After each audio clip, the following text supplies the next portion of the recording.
Ladies and gentlemen, my name's Stark, and welcome to another OBS Adventures. It's been quite some time since I've actually had to say that. Been away, had a lot of things to do, but we're back. I'm going to try to do more of a regular schedule.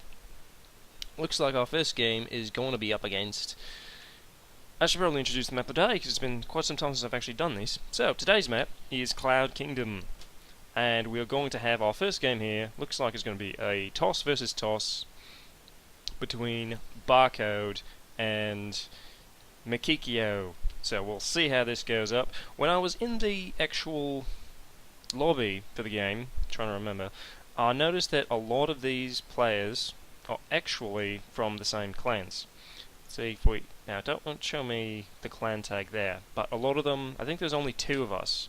There were not. There's two clans in here. There's this guy, the Lasers, and then there was another one, this PST. So, looks like we're going to have a little clan war, because it was about 4 and 4 from each side.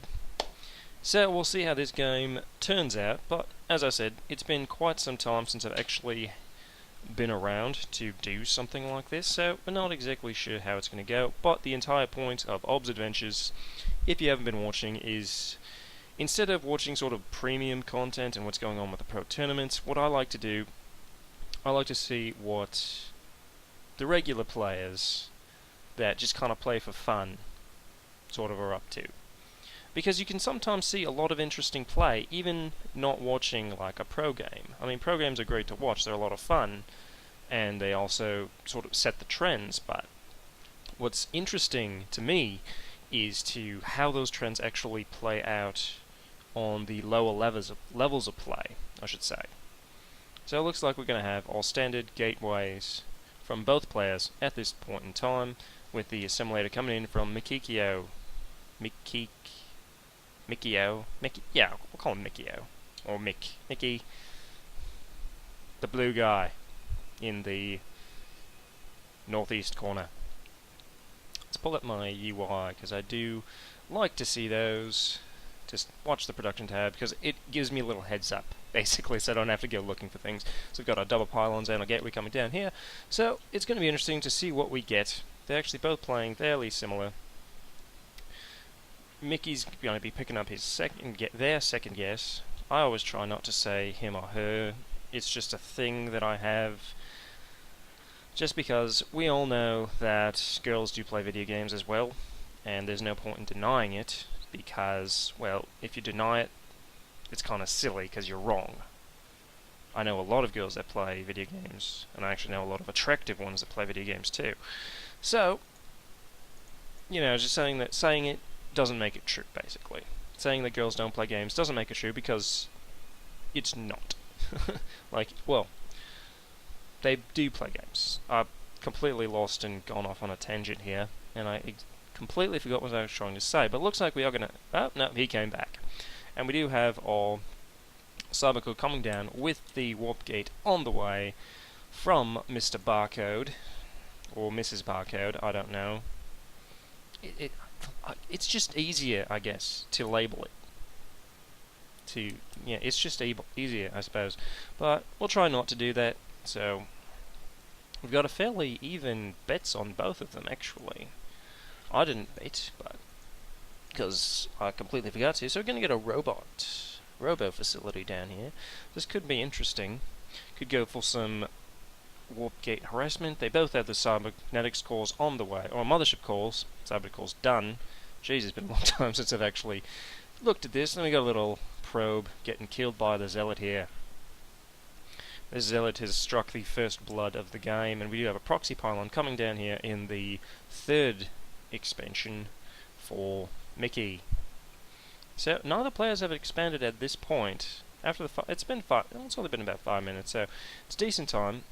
It looks like we're going to get a 4-gate pressure build from Barcode, though. It's exactly why he put a good proxy pylon here, or they put a good proxy pylon here, and they're going to put down another one in the expansion, since there's nothing here to actually stop it. So he doesn't actually know what's going on here. He's got the mothership core coming across the field, the Zealot, and this is a Stalker. Yes, it is a Stalker. I wasn't watching up this. I was just guessing, because, you know, the one Zealot, one Stalker, one Mothership Core attack is pretty common to do. And it looks like we've got a Mothership Core, a Zealot, and a Stalker, and a Sentry here. Of course, the Sentry's going to try to cut away as much as it can, try to take out this Mothership Core with the Stalkers. Of course, this guy, Barcode's got more Stalkers at this point, because he's also got the gateways down. Because Mickey went for the Robo Facility, which is a great idea if you can get the Immortal out. Because if you get the Immortal out, these Stalkers will die quite quickly. So what these Stalkers need to do, they need to kill off these probes really quick, take out these two pylons, or focus down the robot. But this robot is going to be done before that happens. So what they need to do is the Stalkers could be taking out the pylons here. But this is going to pop out, and it's going to start smoking a lot of these Stalkers. And let's see what happens. Oh, it's going after a Zealot. That's not a good idea. And this Zealot's actually just going to scare this Immortal away, and this Immortal's not actually going to do too much, because he does have the Zealots to count. So it looks like this game's going to be over, and Barcode is going to be our victor in that first matchup. So let's see what is going to come along for the next game. Looks like we're going to have... oh, maybe not a rematch. Maybe not a rematch. We might, but it's unlikely. Well, it's less likely, I should say, because there's two more people in here. So we'll see what we're going to get. So we're going to get a Terran versus Protoss, and it's going to be Barcode against Moser, the Red Terran. So let's see what happens in this game. Now, I'm always interested with the Barcode names, because I see it quite often, and... oh, he decided to do that. Okay, I guess he wants to do a rematch. Or not. No, he wants to switch to random. So, we'll see what he gets. Or they get. And we'll see what we get now. We're going to have... oh, looks like it's going to be Barcode and Moser anyways. So, we're going to have a random versus Terran. So, we will find out momentarily what we get. And it is going to be in 3, 2... here's Zerg. Alright. Terran vs Zerg is always one of my favourite matchups to watch, because of just the way the units sort of work together. As we know, if you've seen anything that I've ever done, I always like playing Zerg. Because it's just fun, I like the way they play, and for some reason I can play them better than I can play the other races. Don't know why, that's how it's always been. I've tried to learn how to play Terran, I've tried to learn how to play Protoss, I can't. I don't know why. I'm just really, really bad at them. Mainly because... I guess it's the production buildings that I've never really gotten the hang of with Terran, because of all the keybinds. I think I've mentioned this previously before, where keybinding my production buildings, like my barracks, my factory, and starports, doing that and then keybinding all my units it's annoying to me. And I'm normally very good with keybinds.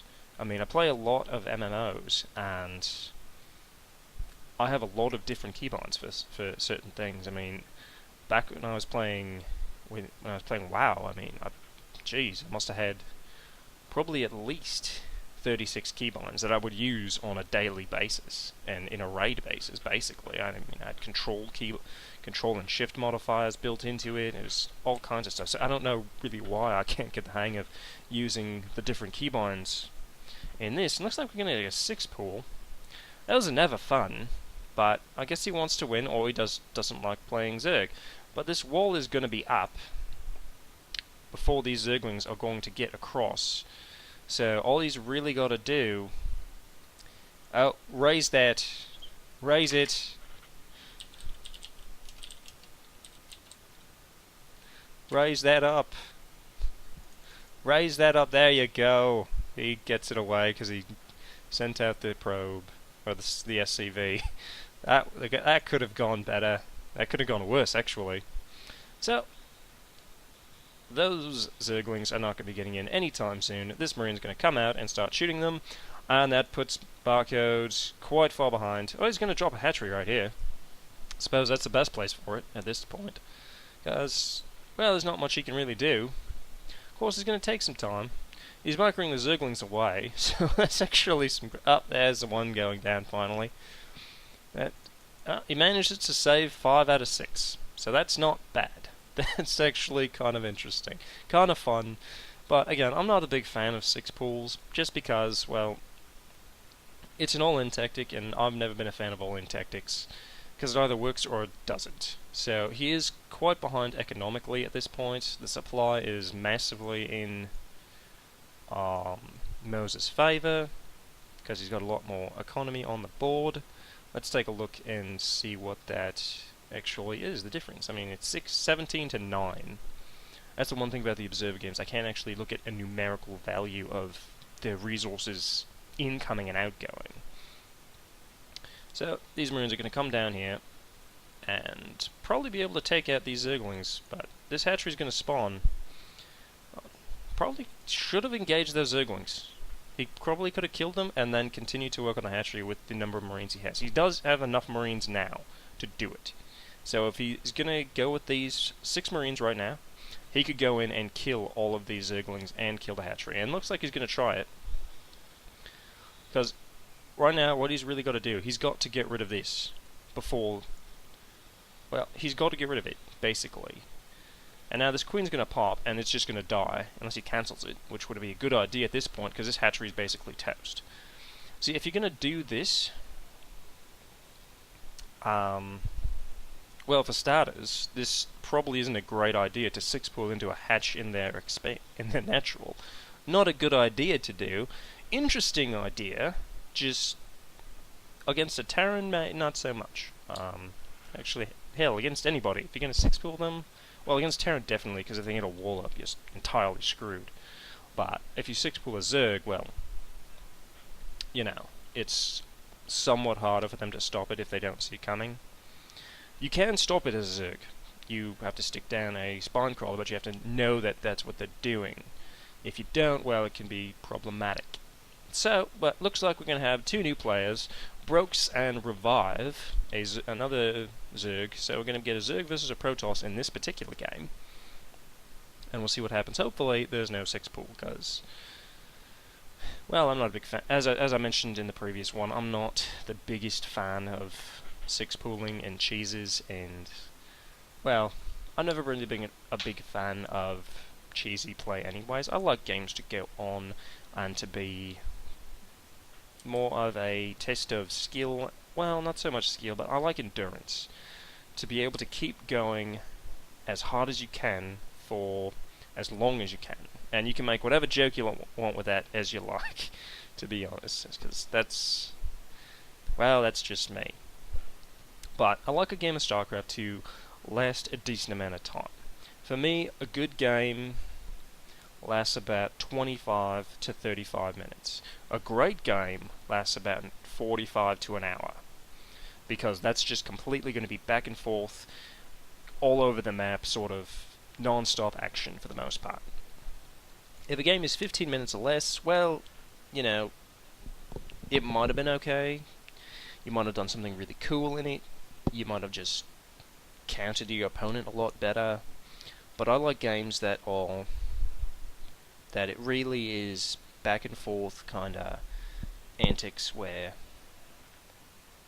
You know, just like a solidly played matchup. So we're going to get our spawning pool coming down around pretty regular time, around the 2-minute mark. Not going for a hatchery first, which I tend to do. I tend to do a hatch first, because, well, this probe was here trying to scout it out, so let's see. He doesn't have the minerals for it yet, actually. This probe's going to try to block the hatchery, which, like a good Protoss, should probably always do. It's just... it delays the Zerg just that much, and you get away with it, basically. For the cost of 100 minerals, you can delay their expansion for a long time.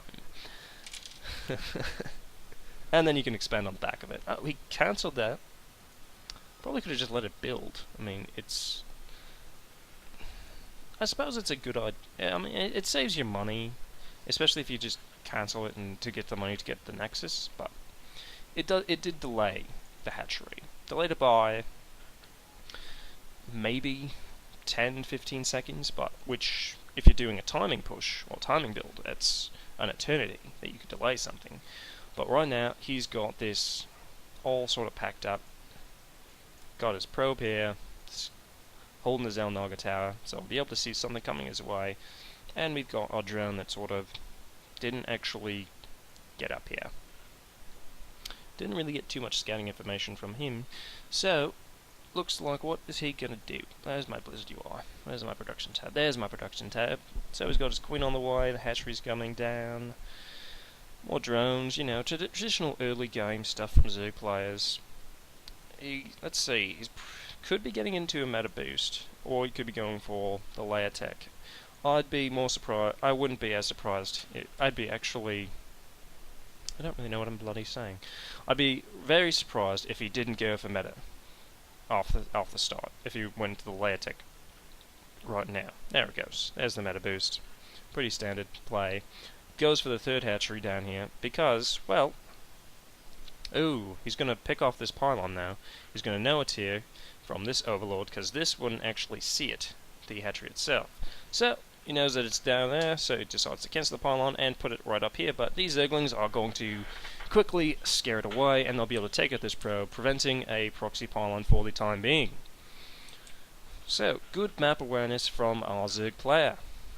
He manages to prevent a proxy pylon, which could have been a devastating blow had our Protoss player, I forget his name, Revive, there we go. Had our Protoss player managed to get that up, could have done some significant damage once he got his warp gate rolling, but he doesn't have his. There's a cybercore, and the warp gate tech is on the way. So we'll see what he decides. I keep doing that. Hey sheep. We'll see what Revive tries to go into. Could be gateway units, could be air units, could be robotics facility. We don't know yet. He's got the 2 gas up here, so he could go either way actually. Could be going into gateway, could be going into Stargate. Looks like he's going to be going into the gateways, which at this point in the game is not such a bad idea, because he does know that, well, our Zerg player does have 3 hatcheries at this point, so he knows that he's got a very economy-driven build, which means he probably doesn't have that much of an army.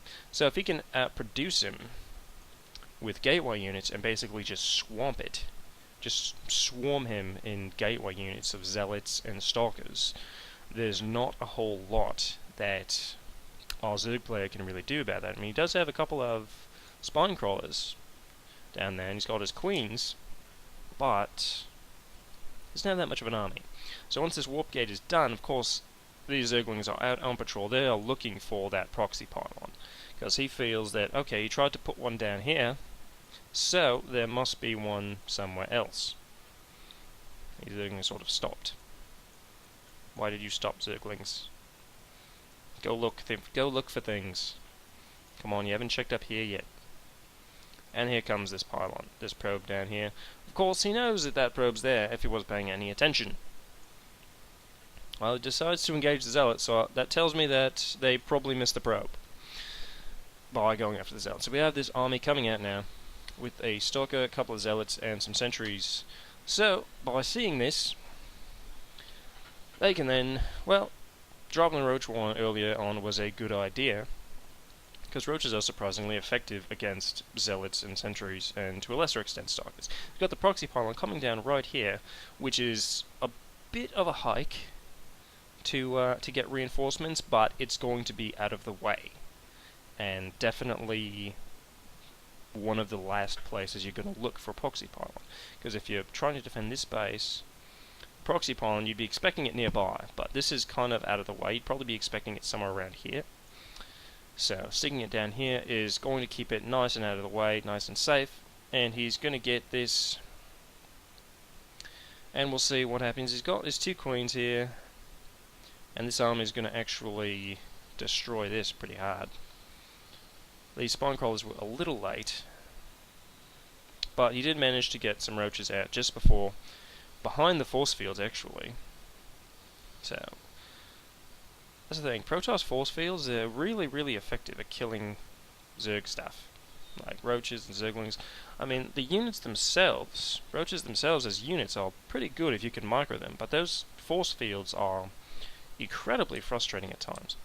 And it's going to get these nice stalkers warping in across the field to get in the reinforcements, and decides to drop another proxy pylon up here, which is also in a good position to shorten the distance in which it needs. Now, he doesn't quite have enough roaches to actually finish this off, so what he needs to do is kind of fight back around these spine crawlers and sort of draw out these sentries' energy as best as they can. So, getting rid of the zealots is a good idea. Unfortunately, our Protoss player can now expand behind this, completely safe of reprisal, because he knows what's going on. Decides to mass recall out, which is a good idea because our Zerg player managed to fend that area off quite well. Defending this area, much more difficult, because they can attack from two different angles. They can either attack up the ramp here, or they can attack by going around this particular way, which our Protoss player did earlier. Defending this area, however, it's quite nice because you do have this choke here. So if the Protoss player is using force fields, and with the Spinecrawler placement, can actually fend off pretty well against things. So he's going to go for a counterattack here with the roaches to see what happens. Of course, our Protoss player, Revive, has been able to, since he knows that, okay, my opponent is dumping into a lot of roach tech, so let's just get Immortals, because Immortals will completely just smoke roaches. I mean, roaches have, what, 125 health? 145 health. Could have sworn they had 125. Maybe that was way, way long ago. But, whatever. But, it doesn't matter, because Immortals do 55 damage to Armored. So, 55 minus, what, 2? So they do 53 damage to each roach. So basically, they 3-shot it. So, like one Immortal will 3-shot a roach, basically. Drop down some more spine calls. It will also just kind of wreck the buildings pretty quick as well. So, looks like if our Protoss player Revive can get a good engagement, is going to have this nicely packed up. I mean, he's got a lot more supply at this point. They're much, much greater supply lead. Everyone's sort of betting on them as well. So, completely betting on them. These spine crawlers, they're not going to do that much damage. I know, now, I'm not going to bet, because we already know who's probably going to win this game. So, I'm not going to bet and be like, oh, well, I'm going to bet late. Just so, because I know that this guy is probably going to win. Because that's just not cool. I mean, that defeats the entire purpose of gambling, am I right? If you know who's going to win, unless you're trying to, get rich, then always bet on the guy that you know is going to win. But as we know, I mean, this is fake money. It doesn't really do anything, so that's just, my gambling philosophy. If you know the guy's going to win, and you want to get rich, bet on him. Otherwise, it's called gambling for a reason. There's supposed to be a chance that you can lose, right? So, looks like Revive may just clean this up quite nicely, because our Zerg player, what's his name anyways? Brokes. Brooks? Let's go with Brokes. He doesn't really have all that much to deal with the type of units. He's got a lot of stalkers in his army. He's got a couple of sentries, got a Colossus now, actually. And our Zerg player is pretty much on the Zerg and Roach Tech. I know he's on 2 bases, and it's kind of hard to get into anything else, really, but what you really need to do is start teching up things. I mean, at 60 minutes in the game, yeah, Roaches and Zerglings, they're effective and they're a blunt unit.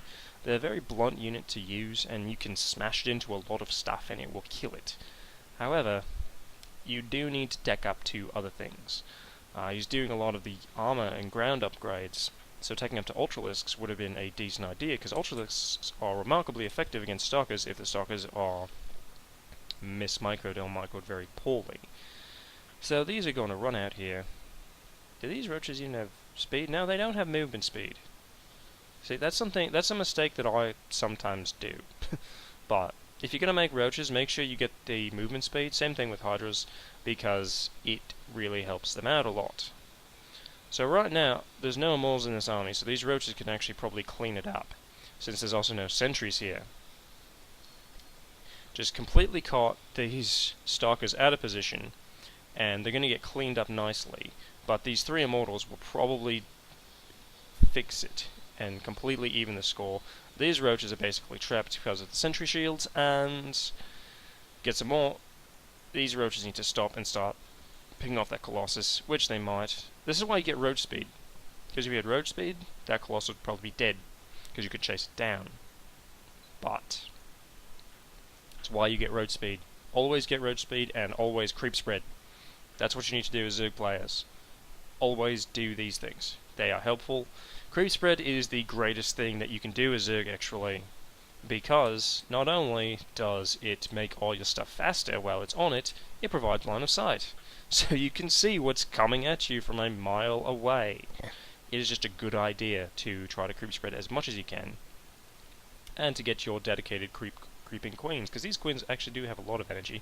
If you made another one, like this queen right here, you could draw. She can drop. Well, this will be 150 soon. So what's 150 divided by 25? That is what, 6? Yeah, 6. So you can drop 6 creep tumors, which would spread the creep out here really quick to here, and then you can drop 6 more, and completely get across here in probably a couple of minutes or so. Having a really hard time getting into this 3rd base there. So our Protoss player is well ahead. He's already on it. He's making his 5th right now, actually. And this army's just going to move across. Upgrades. Upgrades are actually pretty even. We're now getting our Spire and our Infestation Pit, which could have been used about 5 minutes ago, but hey, we don't judge. We're all learning. That's what it's all about, right? Life is about learning, and well, learning to play Starcraft it's a good skill, if for enjoyment, anyways. I mean, if you're really good at it, you can get paid for playing, but for the most of us, it's just about having fun. So, as long as you have fun in a game, that's really all that particularly matters. He does have a lot of gas, Brooks does. He's got a lot of gas here. But that's because he's only got 10 workers here on his minerals, and, well, he's got 6 here, but the mineral patches are kind of sort of thinned out. But that's the thing, he'd never really had a good solid income because our Protoss players basically been toying with him the entire game and denying a 3rd. Like, we know that Revive could have crushed this game probably about 8 minutes ago.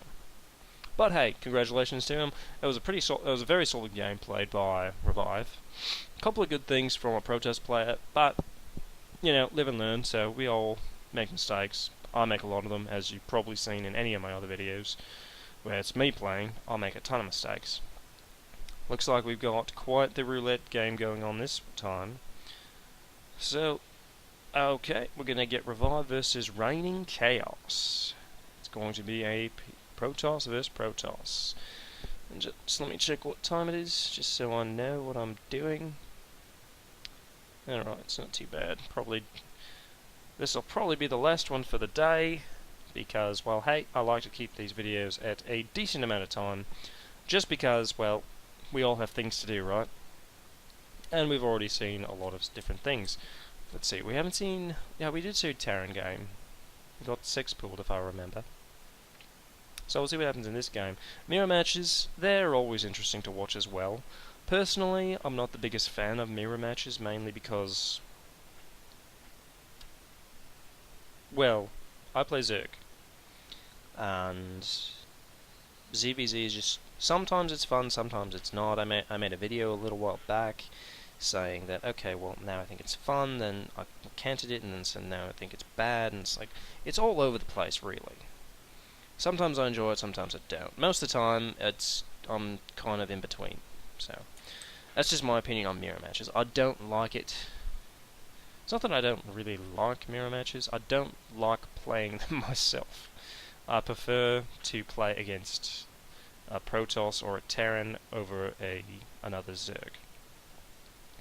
And when I'm watching games, sometimes watching mirror matches can be interesting because then you can see the different sort of play styles of the same race at the same time. But it's also, okay, well, he's making Stalkers, or, well, they're both making Stalkers now. I mean, the first game we had, they both made Stalkers, and one of them made an Immortal, and the guy that with the Stalkers won, because he had more of them. So that's kind of what mirror matches are to me, is the guy with more... The person with more stuff of the same unit is going to probably win, unless you can really micro a lot better. But with that many units, if you only have like 6 or 7 units, and the other guy only has 6 or 7 units, obviously the person that focus fires and micros better is going to win, but if they're the same type of unit, well, okay, you've got Stalkers and I've got Stalkers. So, I guess they're just going to shoot at each other, right? I don't know. So it looks like Revive's going to go for the double gas with a Cybercore, and Rain and Chaos is going for the single gas Cybercore. So we're probably going to be getting some gateway units from both of them. Most likely the double assimilator, it could lead into possibly earlier tech than Rain and Chaos is looking to get. He does drop his second gateway, or they drop this. I need to get out of that habit, I really do. Ooh, a Twilight Council.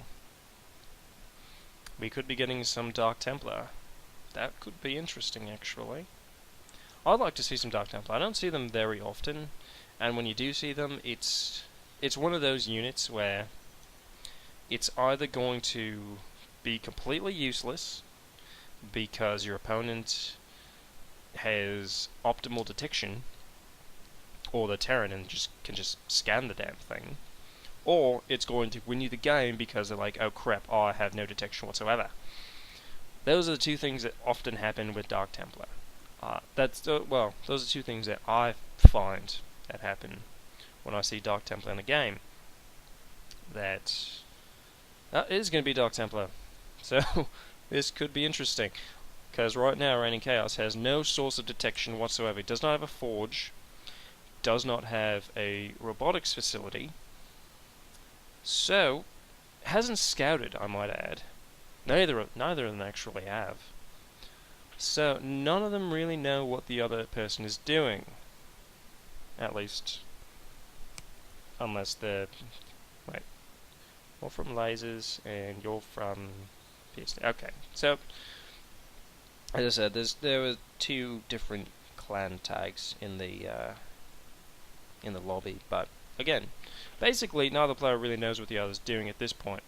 So he might try to roll out with the 1 Stalker, 1 Zealot, and 1 Mothership Core, which is pretty effective against Terran, but against TOS I've never really seen it happen.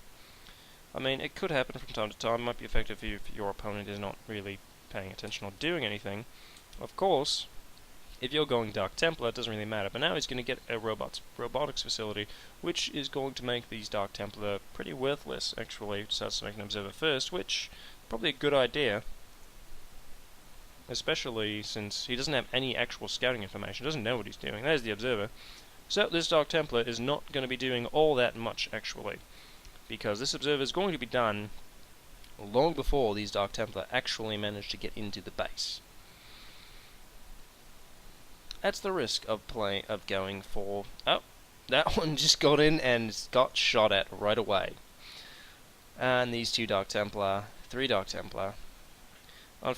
Fortunately, he's got enough Dark Templar that will actually be able to kill this, unless he micros it really, really well. Come on, get the warps in. So those 2 Dark Templar have gone down. And that really didn't work out for those Dark Templar. They killed, what, 1 Stalker? 2 Stalkers, maybe? For the cost of 3 Dark Templar. Totally not worth it. And, well, he does have this Nexus down here. He's going to try to expand on the back of this, but Reign and Chaos has completely enough stuff to defend this off. I mean, he's only got 2 gateways at this point, so his production's going to be a lot lower than Revive's. But he has quite a bit of stuff right now. He's got what does he have actually? He's got 3 stocks and a zealot and a mothership core versus 5 stockers, a dark templar, and 2 zealots. He needs to drop a cannon right now, or drop a couple more of these.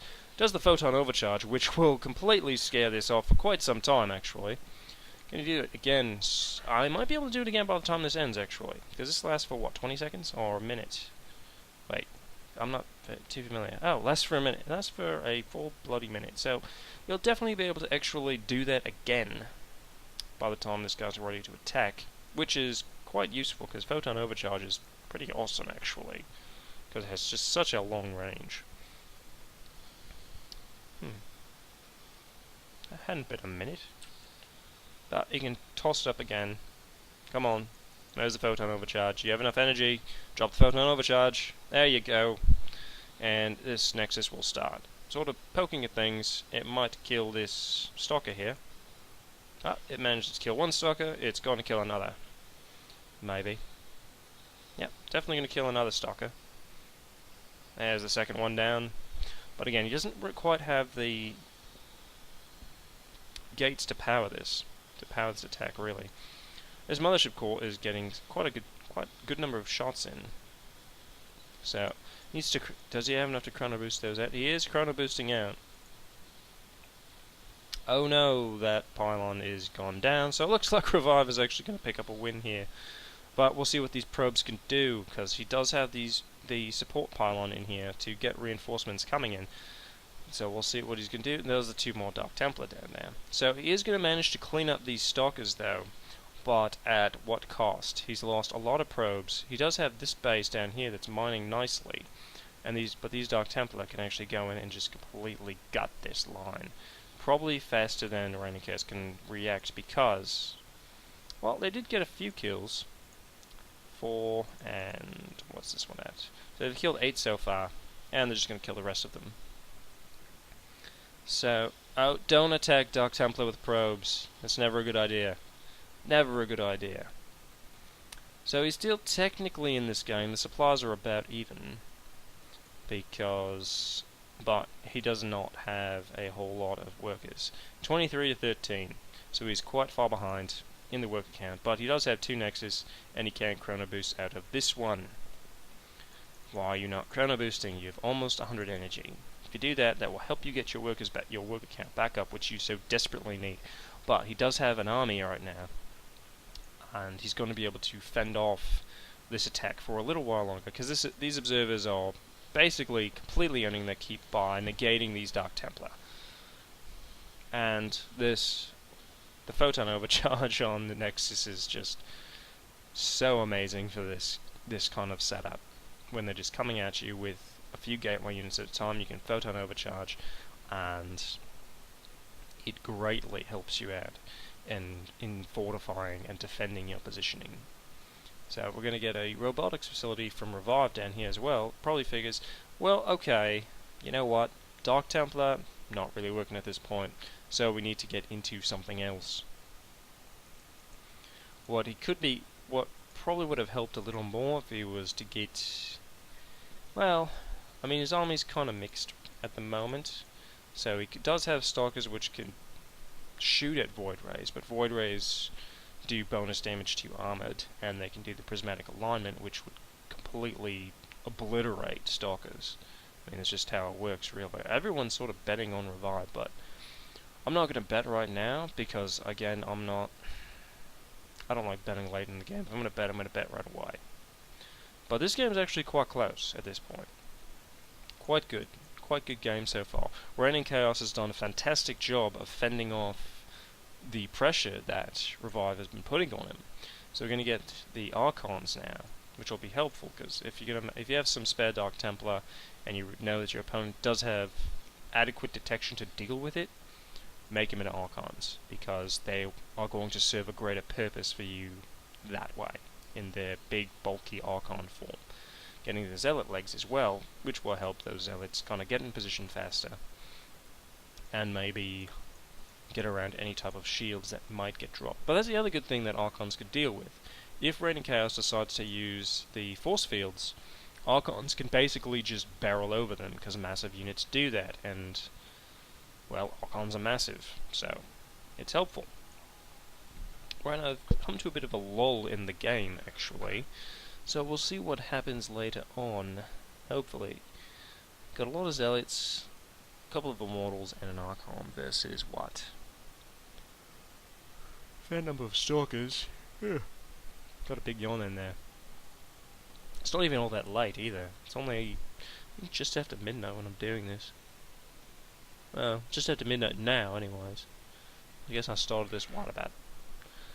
Well, you know, you can figure it out. If it's midnight now, you can figure out when I actually started doing this. But I mean, obviously, I've had a long day, lots of travel, lots of things to do. So, let's see what happens in this particular game. We've got our observer coming out from Revive to sort of take a look around and see what is going on. Of course, Reigning Chaos does have observers as well, so this probably may not get all that far if it tries to go into the base. Oh, but you can micro it around. This observer will see it, and it does. So that observer doesn't get very far before it is caught. Almost killed. So, quite good map awareness from Reigning Chaos at that point to pick up that one little observer that was sort of mincing its way across. Mincing... no, that's not the correct word. Whatever. It's fine. And we do have a Void Ray coming out, which is useful at this point, because, well, it doesn't have that much anti-air. It's got 2 Stalkers, and he's making a Colossus, and he's got an Archon. So Void Ray is actually going to be quite valuable. I mean, Void Rays are one of those units that they're always safe to make. Doesn't really matter what your opponent's using against you, because they're just that good. They kill armored units, and pretty much the only things that really kill them that are not armored, in the game actually, are Hydralisks, Mutalisks, and I believe Marines.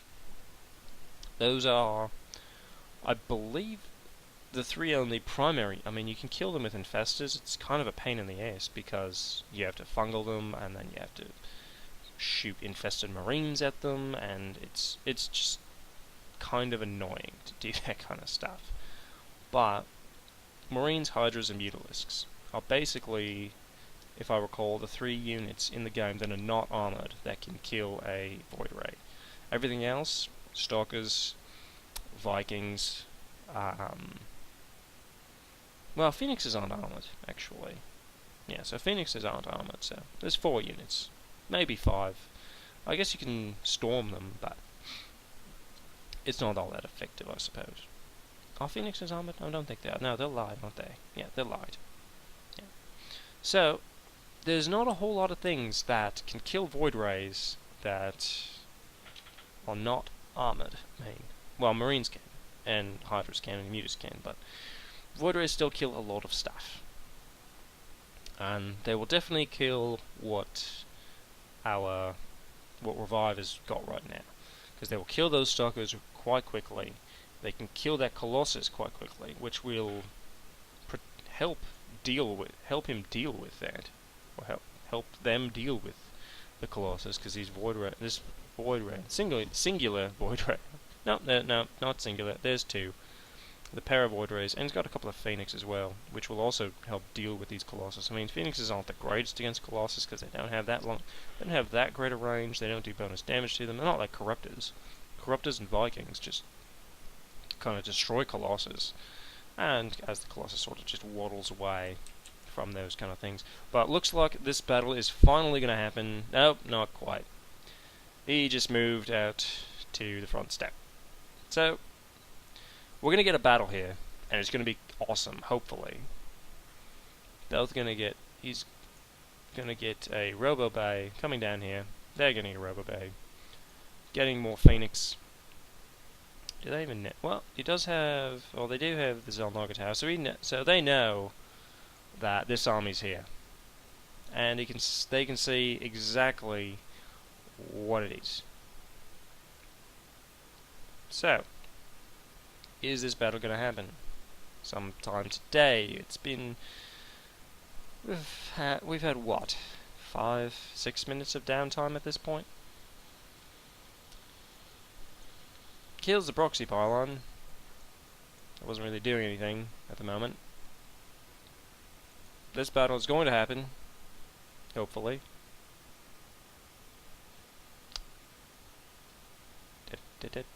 Still waiting. They both got an army. They're maxing it out, I guess. They're gonna get to 200 supply and then go kill each other. At least that's the theory. Fortunately, just looking at the unit compositions though, if it's microed correctly, Reigning Chaos is probably going to win in a straight up fight, just because they've got the air superiority. Let's take a look at the upgrades. Who's got more upgrades? So we've got better upgrades on the ground army for... Alright, Siege Tech. That's awesome. Protoss Siege Tech. Anyways, we've got better ground upgrades, slightly better, because they've got 2 armor. But I guess they've got 1 shield and 1 armor. So 1 shield and 1 armor kind of equals 2 armor, for the most part. Roughly speaking, for the most part, because the armor only works after the shields go down. Of course, Protoss units have more shields than armor, so, or more health than shields, I should say. So the armor is definitely a better upgrade, but it's almost even. The ground weapons are the same, but we don't have any air weapons from Reigning Chaos here. If they manage to get a air weapons upgrades. Got 2-2 on the way, actually, and looks like we're going to get some Tempest out from Revive here. And he is supply capped at this point, so this Tempest is going to be his last unit. So hopefully this battle will happen soon, because we've been looking and waiting in anticipation for the last almost 10 minutes now. I think I'm going to put in a little tag into the video at when it starts, the building up. I'm going to put a little tag to skip ahead 10 minutes to the battle, when it happens. So looks like it's going to happen right now. As Revive drops 6 more gateways and a Nexus, which is a great idea. I mean, he's going on to 5 bases against the 3. So if he can get a good engagement here, of course the air superiority is going to completely help this out. But these Colossus are in the back, and they're going to start picking apart on these Stalkers right here in the front. But there's got no anti-air, so these Phoenixes are actually not dying. And the air superiority looks like it's going to be helping out, but there's a lot more ground units, and we don't really know what's going on. These Colossus did go down. So, takes out the Nexus, still has a lot of Stalkers, and manages to clean up those Phoenixes nicely with the Stalkers that were remaining. So, it does look like Revive is going to be our winner of that battle. Let's see if Reigning Chaos can... Chaos Reigns, I think that is a guy I used to play with. Anyways, let's see if Reigning Chaos can manage to come back. He's got quite a hill to climb right now, and there's the GG, but we sort of saw that coming after that battle. So, I think I'm going to call it a night.